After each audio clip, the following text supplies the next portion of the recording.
makita ng ilang residente sa barangay.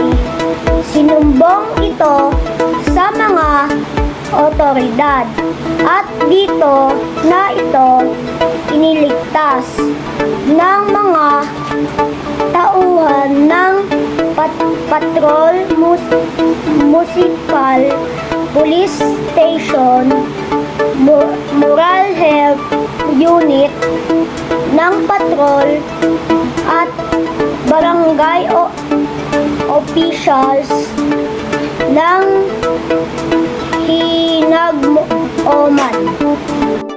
Naalam na ng mga kapulisan ang posible ng pagkakakilanlan sa mga magulang ng sanggol.